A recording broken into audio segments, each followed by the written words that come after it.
പാലക്കാട് സർഗതുളസി സാഹിത്യവേദിയുടെ നേതൃത്വത്തിൽ കവിതാ സമാഹാരം പ്രകാശനം ചെയ്തു. കവിയും നടനുമായ എ.വി. ദേവൻ രചിച്ച കത്തുന്ന പൂമരം എന്ന കവിതാ സമാഹാരമാണ് പ്രകാശനം ചെയ്തത്. Palakkad government Moyin's L P. സ്കൂളിൽ കവി പവിത്രൻ പ്രകാശന കർമ്മം നിർവഹിച്ചു. കഥാകൃത്ത് ചന്തു ആദ്യപ്രതി ഏറ്റുവാങ്ങി.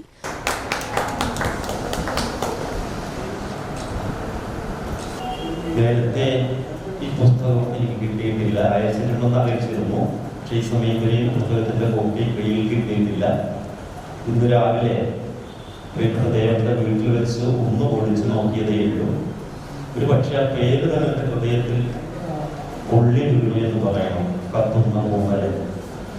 ഒരു പക്ഷെ എൻ്റെ ജീവിതവും എൻ്റെ പുസ്തകങ്ങളും എഴുത്തും ഒക്കെ ആയിട്ട് ഈ ഒരു ശീർഷകത്തിന് വലിയ ബന്ധമുണ്ട്.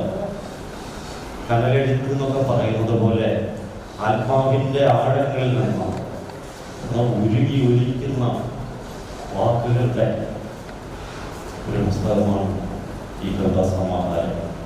ചെറിയ ചെറിയ കവിതകളാണ്, വളരെ എന്താ പറയേണ്ടത്, ആറ്റിക്കുറുക്കി എഴുതിയ കവിതകളാണ്. അതിൻ്റെ ഭാഷയുടെ തെളിച്ചം, അതിൻ്റെ ആഴം, ഒരു പക്ഷേ എനിക്ക് തോന്നുന്നു എത്ര വർഷങ്ങൾ എടുത്തു കാണുമെന്നറിയില്ല. ആദ്യ പുസ്തകത്തിൽ ഞാൻ സാക്ഷിയായിട്ടുണ്ട്. ദേവന്റെ എത്രയോ മാറ്റം പുതിയ കവിതയുടെ പരിസരങ്ങളിലേക്ക് വളരെ ഭംഗിയായിട്ട് പുതിയ കവിത ആവിഷ്കരിക്കാൻ ദേവന് സാധിക്കുന്നുണ്ട്. Doctor K P. രവീന്ദ്രൻ പുസ്തകം പരിചയപ്പെടുത്തി. പാലക്കാട് പബ്ലിക് ലൈബ്രറിയുടെ 2025 നോവൽ പുരസ്കാരം നേടിയ വി.എം. ഷൺമുഖദാസിനെ ആദരിച്ചു. സർഗതുളസി പ്രസിഡന്റ് പവിത്രൻ ഓലശ്ശേരി അധ്യക്ഷത വഹിച്ചു.